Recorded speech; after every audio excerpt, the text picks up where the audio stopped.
90 రోజుల కోర్సు పూర్తి చేస్తే చాలు 100% ప్లేస్మెంట్ సపోర్ట్ తో సాఫ్ట్వేర్ జాబ్ మీ సొంతం. వెంటనే కోడ్ జ్ఞాన్ డెస్టినేషన్ ని సంప్రదించండి. హలో నమస్తే, వెల్కమ్ టు సుమన్ టీవీ. ప్రస్తుతం మనతో పాటు స్టూడియోలో తోడు నీడ ఫౌండర్ రాజేశ్వరి గారు ఉన్నారు. వీరితో మాట్లాడి ఈరోజు కొన్ని విషయాలు మనం డిస్కస్ చేద్దాం. అమ్మ నమస్తే. నమస్తే అమ్మ. అమ్మ, మనం చూస్తుంటాం కొన్నిసార్లు ఏంటంటే భార్యాభర్తల గొడవలకి కారణం అంటే చెప్పుడు మాటలు ఉంటాయి కొన్ని. అవును, అంటే అది ఫ్యామిలీలో కావచ్చు, లేదంటే బయట వాళ్ళైనా కానీ కొన్ని చెప్తూ ఉంటారు. వాళ్ళలో ఆ మాటలు వినేసి వీళ్ళు గొడవ పడుతుంటారు. అలాంటివన్నీ జరుగుతూ ఉంటాయి. అయితే వాళ్ళు అంటే భార్యాభర్తలు ఎలా గ్రహించగలచ్చు అంటే వీళ్ళు మనకి చిచ్చులు పెట్టాలనో లేదంటే గొడవలు పెట్టాలనో ఇలా మాట్లాడుతున్నారు అని చెప్పి వీళ్ళు ముందే దాని గురించి తెలుసుకొని జాగ్రత్త పడడం ఎలా చేయొచ్చు అంటారు? ఫస్ట్ ఏంటంటే మన మీద మనకి నమ్మకం లోపించడం అమ్మ. ఇంకొకరి మాటకి మనం ప్రభావితం అవుతున్నాం, అంతే కదా. వాళ్ళు చెప్పిన మాట మనం నమ్ముతున్నాం అంటే వాళ్ళకి మనం ఇన్ఫ్లుయెన్స్ అవుతున్నాం. మన మీద మన కాన్ఫిడెన్స్ ఉన్నప్పుడు ఇంకొకళ్ళు చెప్పిన మాటలు మనం పట్టించుకోవాల్సిన పని లేదు. ఇప్పుడు చిన్న ఎగ్జాంపుల్ చెప్తాం మీకు. మనం షాపింగ్కి వెళ్తే ఒక్కళ్ళం వెళ్ళలేక తోడు తీసుకెళ్తాం ఎవరినో. మనకు ఒక డ్రెస్ నచ్చుతుంది, అది కొనుక్కుందాం అనుకుంటాం. ఆ పక్కడే అదేం బాగుంది, అది నీకు సూట్ కాదు, ఆ కలర్ నీకు సూట్ కాదు, ఏదో చెప్తుంది, ఎంబడే మానేస్తాం. ఎందుకని మన మీద మనకు నమ్మకం లేదు. ఆవిడ మాటలకే ఎక్కువ ఇన్ఫ్లుయెన్స్ అయ్యి ఏమో అది బాగాలేదని కదా, బాగా లేదేమో అనుకొని వదిలేస్తాం. అది మన మీద మనకి నమ్మకం ఉన్నప్పుడు నాకు నచ్చిందని తీసుకోవచ్చు, లేదా మనకి నచ్చినా కూడా అలా చెప్తే ఆమె ఏమనుకుంటుందో అని కొంత ఆబ్లిగేషన్ ఉంటుంది. అలాగే భార్యాభర్తల మధ్య వచ్చే గొడవల్లో కూడా మా మెంబర్లో కాళ్ళు ఉన్నారు. వాళ్ళు చాలా ఇష్టపడి పెళ్లి చేసుకున్నారు, చాలా అన్యోన్యంగా ఉన్నారు, చాలా బాగున్నారు వాళ్ళిద్దరు. అట్లాంటిది ఈవిడ పొరపాటున వాళ్ళ బంధువుల ఆమెతో ఎప్పుడో మాట్లాడడం మొదలెట్టింది. ఆవిడ నెమ్మదిగా వీళ్ళ మీద పుల్లలు పెట్టింది. ఈవిడ అసలు ఏ ఆస్తి మీద ఆశ పెట్టుకోలేదు ఈవిడ. అయినా సరే నీకు ఇల్లేనా లేకపోతే ఎలా, ఆయన గట్టిగా అడిగితే ఇస్తాడు, నీకు ఆ ఇల్లు నీ పేరు మీద రాసిస్తాడు అనేప్పటికీ ఈవిడ ఆ ఇంటి కోసం మొదలెట్టింది. అక్కడి నుంచి గొడవ పెద్దదయ్యి చివరికి అది ఎక్కడి దాకా వెళ్ళిందంటే ఆమె ఇల్లు వదిలి వెళ్ళిపోయే పరిస్థితి వచ్చింది. వెళ్ళిపోయింది కూడా ఇల్లు వదిలిపెట్టి. ఈవిడ మాటలు నమ్మి ఆ ఇంటి కోసమని ఇదివరకు నీకు ఇంటి మీద ఆశ లేదు కదా, లేదని ఇప్పుడు కొత్తగా ఎందుకు ఆశపడ్డావు? ఆవిడ మాటల ప్రభావం వల్లే కదా. నువ్వు డిసైడ్ చేసుకోవాలి, నాకు కావాలా అక్కర్లేదా. ఆవిడ చెప్తే నువ్వు వినకూడదు కదా. అంచేత మన ఆత్మవిశ్వాసం మనకుంటే ఇంకొకరి మాటలు మనం లెక్క పెట్టం. అలా ఒక సంసారం భగ్నం అయిపోయింది కదా. ఇప్పుడు ఆవిడ ఏమన్నా భోజనం పెడుతుంది? ఆవిడకి పెట్టదు కదా. ఈవిడ పాప వెళ్ళిపోయి, ఈవిడికి ఎవ్వరూ లేరు, ఒంటరి మనిషి ఎవ్వరు లేరు. అలాంటిది వెళ్ళిపోయి ఎక్కడో చర్చిలోకి వెళ్ళింది. ఆవిడ కన్వర్టెడ్ క్రిస్టియన్. చర్చికి వెళ్తే వాళ్ళు ఏదో కొన్నాళ్ళు ఎట్టు పెట్టుకుని, అమ్మ నువ్వే ముసలిదానం అయిపోయావు, 60 ఏళ్ళు దాటి నువ్వేం సేవ చేస్తావు ఇక్కడ, నామని పంపించేశారు.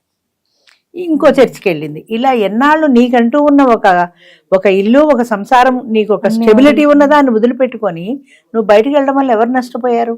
ఆయన ఇంట్లో ఆయన ఉన్నాడు, నువ్వే నష్టపోయావు కదా. ఎందుకంటే ఆత్మవిశ్వాసం లోపించటం. అది మన మీద మనకి నమ్మకం ఉన్నప్పుడు ప్రపంచం ఏం చెప్పినా సరే మనం నమ్మక్కర్లేదు. చాలా సందర్భాల్లో ఇదే జరుగుతుంటుంది. మీ ఆయన ఎలా అని, లేకపోతే మీ ఆవిడ ఇలా అని చెప్తూ ఉంటారు. అలా చెప్పుడు మాటలు విని మోసపోయిన వాళ్ళు, దెబ్బతిన్న వాళ్ళు చాలా మంది ఉంటారు. అయితే మనం గుర్తుపెట్టుకోవాల్సిన విషయం ఏంటంటే, వాళ్ళు మన భర్తకి ఎగ్నెస్ట్ గా లేదా నా భార్యకి ఎగ్నెస్ట్ గా చెప్తున్నప్పుడు వాళ్ళు నన్ను ఇన్ఫ్లుయెన్స్ చేస్తున్నారు అనే విషయాన్ని మనం గుర్తుపెట్టుకోవాలి, మనం గ్రహించాలి. మనం గ్రహించినప్పుడు ఎవరు ఏం చెప్పినా సరే మనం నమ్మాల్సిన పని లేదు, మన కళ్ళతో మనం చూస్తే తప్ప. అంటే వీళ్ళకి ఎందుకు అలా అవసరం వస్తుంది అంటారు? కాన్ఫిడెన్స్ తగ్గిపోయి వాళ్ళ మీద వాళ్ళకి నమ్మకం లేక ఎదురు వాళ్ళ మాటలకి ప్రభావితం అవుతున్నారంటే, ఒక మనసు కాస్త బలహీనంగా ఉన్నప్పుడు అవతల వాళ్ళు ఇంకో రెండు చెప్తే మనం, ఇప్పుడు వాళ్ళిద్దరి మధ్యన ఏదో చిన్న డిఫరెన్స్ వచ్చింది అనుకోండి ఇంట్లో, అది మామూలుగా రివాల్ట్కో రేపటికో 2 రోజులకి సమస్య పోతుంది. అది ఆ సమస్య పోయే సమస్యని పక్క వాళ్ళతో షేర్ చేసుకున్నప్పుడు వాళ్ళు ఏదో ఈవిడ్ని సంతోషపడడానికి, అయినా మీ ఆయనకి అట్లా బాగా అలవాటు అయిపోయిందిలే, నువ్వే బాగా లోకు ఇచ్చు, ఇలా ఏదో మాట్లాడతారు. అవును నేనే బాగా లోకు ఇచ్చాను ఆయనకి అని వెంటనే ఆ మాటల్లో పడిపోతుంది. పడిపోయిన ప్రభావం ఏమవుతుంది? 2 రోజుల్లో సమస్య పోవాల్సిన సమస్య ఇందాక నేను చెప్పినట్టుగా చిలికి గాలివాని పెద్దదవుతుంది. అంచేత ముఖ్యంగా భార్యాభర్తల విషయంలో ఎవరు పట్టించుకోకూడదు. బంధువులు కానీ స్నేహితులు కానీ వేలు పెట్టకూడదు. అది వాళ్ళిద్దరూ సెట్ చేసుకుంటారు. వీళ్ళు షేర్ చేసుకుంటారు కదా. ఈ 4 గోళ్ల మధ్యన జరిగిన విషయం వీళ్ళు షేర్ చేసుకోకపోతే బయట వ్యక్తికి ఎలా తెలిసింది? వీళ్ళు షేర్ చేసుకుంటారు. షేర్ చేసుకున్నప్పుడు వాళ్ళు ఏదో ఉచితంగా ఓ సలహా, ఏదో తోచుకో ఒక సలహా ఇస్తారు. ఆ సలహా లాభం కలిగించేదైతే పర్వాలా, అది నష్టం కలిగించేదైతే నష్టపోయేది ఎవరు? ఫైనల్గా వీళ్ళే కదా, వీళ్ళ సంసారమే కదా విచ్ఛిన్నం అయిపోతుంది. అంచేత మన పట్ల మనకి కాన్ఫిడెన్స్ ఉండాలి, అవతల వ్యక్తి పట్ల కూడా కాన్ఫిడెన్స్తో ఉండాలి. థర్డ్ పార్టీ చెప్పిన దాని మీద మనం ఇన్ఫ్లుయెన్స్ కాకూడదు, మెయిన్లీ ఇన్ఫ్లుయెన్స్ కాకూడదు. ముఖ్యంగా జాయింట్ ఫ్యామిలీస్ లో అలా ఉన్నప్పుడు ఉంటాయి. అత్తమామలు ఉంటాయి, కొడుకు సహజంగా మీద, ఉంటాయి. అవును, ఈ ఆడపడుచు ఇవన్నీ ఇవన్నీ ఉంటారు. చెప్తూ ఉంటారు. అవును, అంటే కావాలని కూడా కొన్ని చెప్తుంటారు కొంతమంది. చెప్తుంటారు.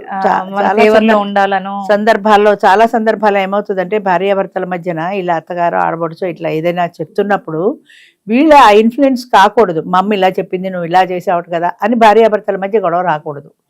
అది ఏదైనా ఉంటే నువ్వు తల్లితోనే మాట్లాడుకో, అమ్మ నువ్వు నాకు ఇలాంటి విషయాలు చెప్పొద్దు, మేమిద్దరం చూసుకుంటాం, నాకు నా బుర్ర పాడు చేయొద్దని ఒక వార్నింగ్ ఆవిడకి ఇచ్చేస్తే ఆవిడ కూడా ఆవిడ లిమిట్లో ఉంటుంది. కామ్గా ఉంటాయి. ఇవ్వలేరు, అలా ఇవ్వలేరు. మా అమ్మని ఇలా అంటావా అని ఏదో ఒకటి మొదలు పెడతారు. అక్కడి నుంచి ఈవిడ రైజ్ అయిపోతుంది సహజంగానే. ఈవిడ తరపున మళ్ళీ వీళ్ళ అమ్మ నాన్న అంతే, అక్కడి నుంచి గొడవ పెద్దది అవుతుంది కదా. ముఖ్యంగా వీళ్ళిద్దరి మధ్యలో క్లారిటీ లేకున్నా కూడా వస్తాయి, లేకుండడం వల్ల ఎక్కువ వస్తాయి. వస్తున్నాయి. కాకపోతే 2-3 రోజుల సమస్య దాన్ని చిలికి గాలవాన చేసుకుని చాపంత చేసి చాటంత చేసి ఇంకా పెద్దది చేసుకుంటారు. ఫలితంగా నష్టపోయేది వీళ్ళే. ఇప్పుడు ఆమె కోపం వచ్చి వెళ్ళిపోయినా, ఆయన కోపం వచ్చి పొమ్మన్నా నష్టపోయేది ఈ జంటే కదా. పోలేరా, పోతే పోయింది, నీకు ఇంకో పెళ్లి చేస్తామంటారు వీళ్ళు. ఇంకో పెళ్లి చేస్తే మాత్రం అది మాత్రం స్థిరంగా ఉంటుందని గ్యారంటీ ఉందా? లేదు కదా. స్టార్టింగ్ నుంచి ఈ గొడవలు లేవు కదా అని అర్థం చేసుకోవాల్సింది. ముఖ్యంగా జాయింట్ ఫ్యామిలీస్లో మగవాడి పాత్ర చాలా కీలకం అమ్మ. ఎందుకంటే అటు తల్లిని ఇటు భార్యని ఇద్దరిని మేనేజ్ చేసుకుంటూ రావాలి. పగలంతా తల్లి చెవిగొరిగితే రాత్రి అంతా పెళ్ళం కొరుగుతుంది. ఎవరి మాటను వింటాడు? అంచేత వాళ్ళిద్దరిని మేనేజ్ చేసుకుంటూ రావడం అనేది ఆయన పాత్ర చాలా క్లిష్టమైంది. విడిగా ఉండన్నా సంతోషంగా ఉందాం, రోజు గొడవలు పడే కంటే అని చెప్పేసి వెళ్ళిపోతూ వస్తున్నారు. అవును, మాకు తోడు నీడల మీటింగ్లు అవుతుంటాయి, పరిచయ వేదిక పెడుతూ ఉంటాము. అందరూ పరిచయం చేసుకున్న తర్వాత ఎవరికి ఎవరు ఇష్టమైతే వాళ్ళతో మాట్లాడుకుంటారు. అందులో ఒక ఆయన ఇష్టపడింది, ఆయనతో మాట్లాడదామని జస్ట్ లేస్తోంది, పలానా ఆయనతో మాట్లాడతాను నేనని చెప్పడానికి.